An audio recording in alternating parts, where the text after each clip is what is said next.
जयतराम मेरा YouTube channel में आपका हार्दिक स्वागत। आज अपन क्लास 12 की बुक फर्स्ट फ्लाइट की 5th पॉइंट बाल पोएम के बारे में अध्ययन करेंगे, जिसका अर्थ है एक गेंद के बारे में कविता। एक गेंद के बारे में कविता। बाल पोएम का अर्थ है एक गेंद के बारे में कविता, और बॉल पोएम के लेखक है वो जॉन बेरीमन, जिनका जन्म अक्टूबर 25, 1914। जॉन बेरीमन का जन्म 25 अक्टूबर 1914 को हुआ था और उनकी डेथ जनवरी 7, 1972। और जॉन बेरीमन की डेथ जनवरी 7, 1972 को हुई थी। John Berryman was an American poet and scholar. John Berryman एक अमेरिका के कवि, प्रोफेसर और एक अच्छे विद्वान थे। His best known work is The Dream Songs 1969। John बेरीमन का सबसे महत्वपूर्ण जाना पहचाना जो वर्क है वो उसकी कविताओं का संग्रह ड्रीम सॉन्ग्स, जो 1969 में प्रकाशित हुआ था। He won Pulitzer Prize. उन्होंने पुलित्जर प्राइज और National Book Award for poetry कविता के लिए राष्ट्रीय पुस्तक पुरस्कार, पुस्तक सम्मान और पुलित्जर प्राइज भी जीता था। In this poem, इस पोएम बाल पोएम में he has described the reality। describe का अर्थ होता है वर्णित किया, reality वास्तविकता of life which everyone has to face one day। इस कविता में कवि ने जीवन में उसकी एक वास्तविकता, जिसका प्रत्येक व्यक्ति को अपने जीवन में एक बार सामना करना पड़ता है, उसका वर्णन किया है। He has touched the topic। Touch का मतलब होता है छुआ है, स्पर्श किया है एक टॉपिक, एक शीर्षक को of how to stand up against the miseries and sorrows of life। इस कविता में इस बिंदु को भी कवि ने स्पर्श किया है।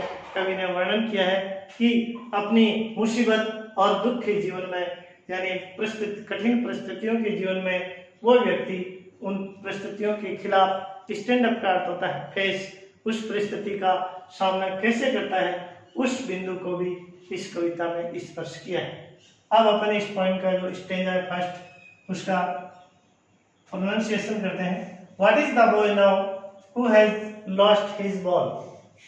What is he to do? I saw it go merrily bouncing down the street and then merrily over there it is in the water। No use to say, oh, there are other worlds। An ultimate shaking grief fixes the boy as he stands rigid, trembling, staring down all his young days into the harbor where his ball went। अब इस स्टेंजे के जो difficult word है, lost खोई, merrily खुशी से, bouncing उछलते हुए, street गली, ओवर समाप्त, नो यूज कोई फायदा नहीं, अल्टीमेट आखिरी, शेकिंग परेशान कर देने वाला, ग्रिफ गहरा दुख, राइजेड कठोर, ट्रेमलिंग कांपते हुए, स्टेरिंग घूरते हुए, हाबर बंदरगाह और वेयर जहां। What is the boy now? Now का अर्थ होता है अब, बॉय का अर्थ होता है लड़का, हिज का अर्थ होता है उसकी, बॉल का अर्थ होता है गेंद, डू का अर्थ होता है करना, श का अर्थ होता है देखा, गो का अर्थ होता है जाना, डाउन का अर्थ होता है नीचे, स्ट्रीट का अर्थ होता है गली, एंड का अर्थ होता है और, देन का अर्थ होता है तब, देयर का अर्थ होता है वहां, वाटर का अर्थ होता है पानी, से का अर्थ होता है कहना, अदर का अर्थ होता है दूसरे, फिक्सेज का अर्थ होता है स्थिर करती है या जड़वत करती है, स्टैंड्स का अर्थ होता है खड़ा रहता है,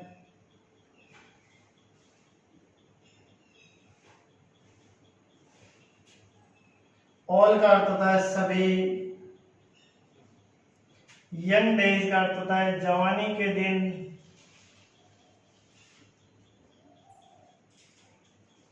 इनटू का अर्थ होता है में, गतिशील,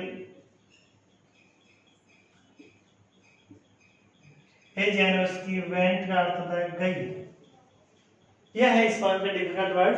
what is the boy now? अब वह लड़का क्या करेगा?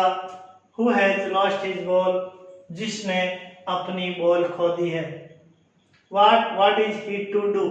अब उस लड़के द्वारा क्या करेगा या उस लड़के द्वारा क्या किया जाना है।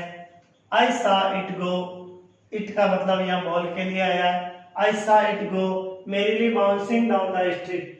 कवि कहता है कि मैंने उस बाल को, आई सा it go merrily bouncing down the street, गली में से होते हुए, खुशी से उछलते हुए उस बॉल को जाते हुए मैंने देखा है। एंड देन, और उछलते उछलते वो गेंद तब merrily over there it is in the water, उछलते उछलते वो बॉल पानी में जाकर डूब गई।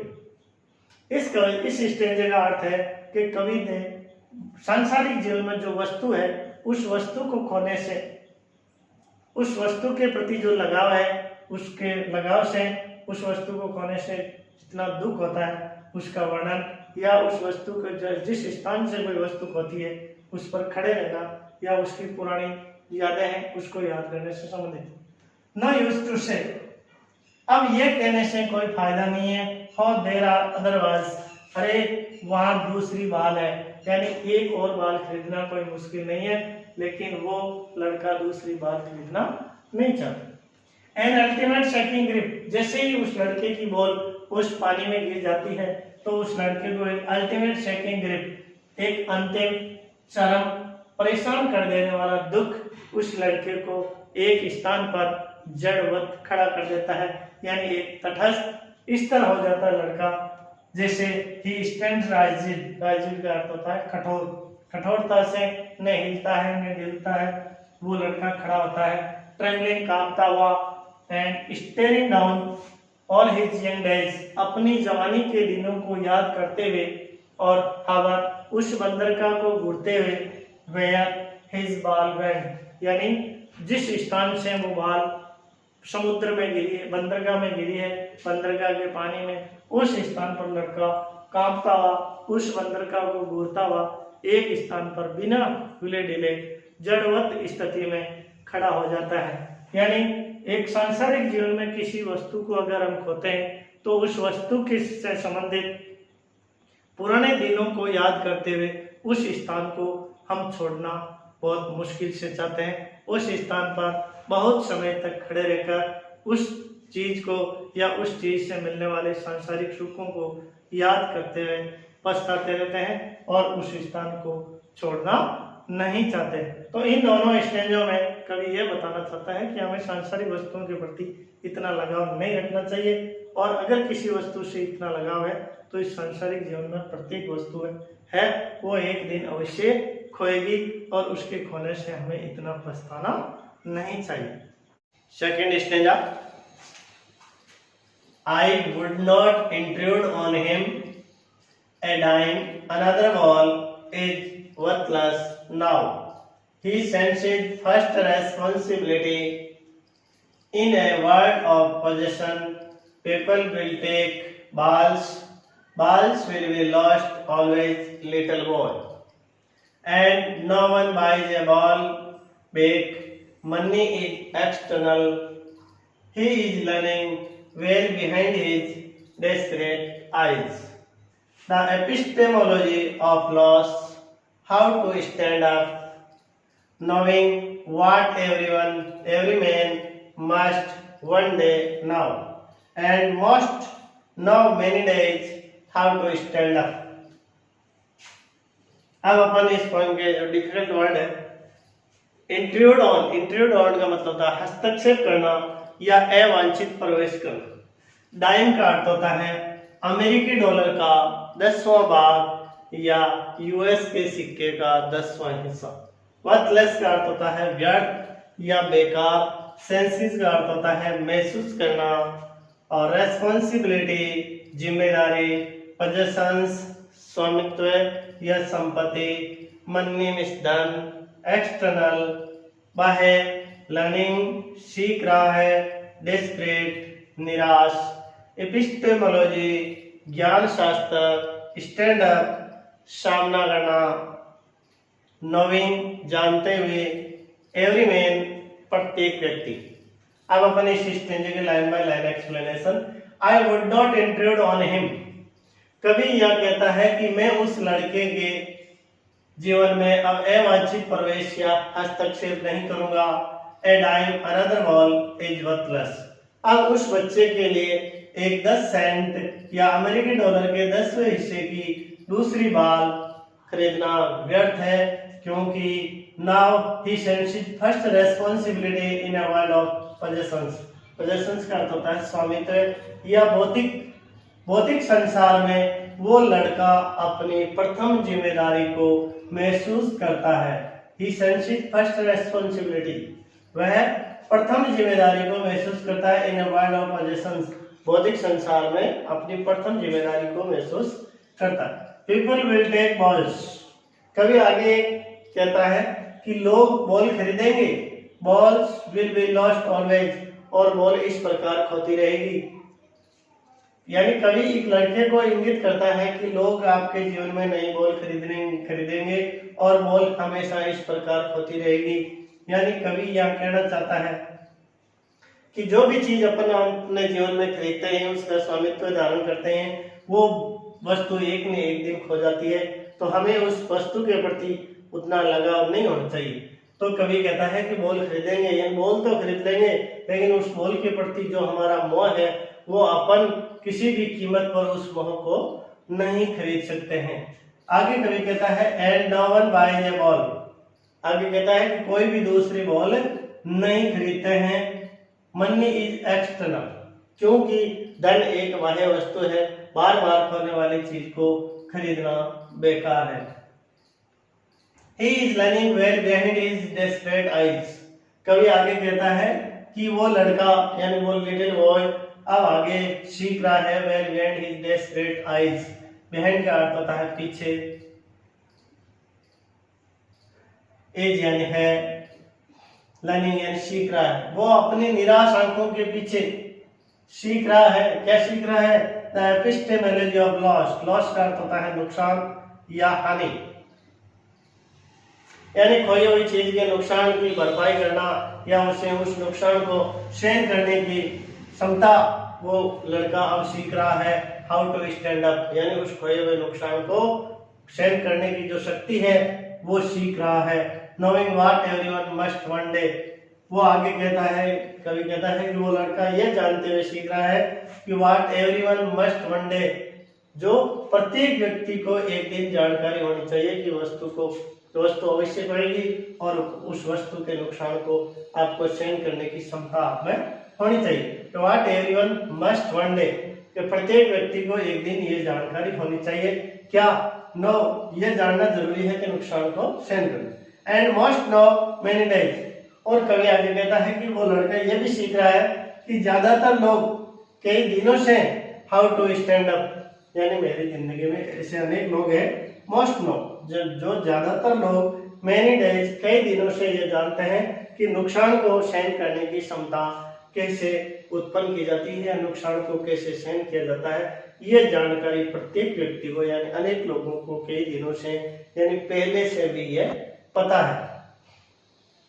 अब अपन इस कविता की जो सेंट्रल आइडिया या जो मैसेज है उसके बारे में जानकारी करते हैं। सेंट्रल आइडिया का अर्थ होता है केंद्रीय विचार, यानी कवि इस कविता के माध्यम से हमें क्या बताना चाहता है। This poem is about losing something, यानी ये कविता किसी चीज के खोने के बारे में है। Which we love and then learning to grow, किसी चीज के खोने के बारे में है जिस चीज को हम प्रेम करते हैं, हम मोह करते हैं, यानी किसी विशेष वस्तु के प्रति अपन मोह करते हैं, उस चीज को खोने के बाद then learning how to grow, उस मोह को छोड़ने के लिए या उस वस्तु के प्रति जो प्रेम है उस प्रेम को नुकसान करने के लिए जो नुकसान हुआ है उसे सहन करने की क्षमता पैदा करने के बारे में ये कविता है। It is about a little boy, इस कविता में कवि आगे बताता है कि ये कविता एक छोटे लड़के के बारे में है। वो इन हिज यंग लाइफ, वो लड़का अपने एक युवा जीवन में है। फॉर द फर्स्ट टाइम, प्रथम बार, यानी अपनी किशोरावस्था में प्रथम बार is learning what he is like to experience grief after the loss of a much beloved possession which is here his born. यानी अपने जीवन में like to experience grief, experience करता था अनुभव, ग्रीफ का अर्थ होता है दुख, after the loss of, loss का अर्थ होता है खोना, मच बिलोव्ड, मच बिलोव्ड का मतलब होता है ज्यादा प्रेम करने वाली या ज्यादा प्रिय, जो स्वामित्वपूर्ण जो वस्तु होती है, उस वस्तु को खोने के बाद उस दुख से कैसे उबरा जाता है उसके बारे में ये पोएम लिखी गई है, विच इज हियर हिज बाल। और जो वस्तु इस पोएम के अंतर्गत बताई गई है वो वस्तु है उसकी बाल। यानी एक बाल को खोने के बाद एक किशोर बालक अपने जीवन में उस नुकसान को कैसे सहन करता है और उस नुकसान को सहन करने की उसमें क्षमता कैसे उत्पन्न होती है, और उस प्रेम, मुख्य प्रेम पूर्वक जो वस्तु है उसकी मोह है उस वस्तु के प्रति, उस मोह के नुकसान की किस प्रकार भरपाई करता है, इस प्रकार की बात इस पोएम के अंतर्गत बताई गई।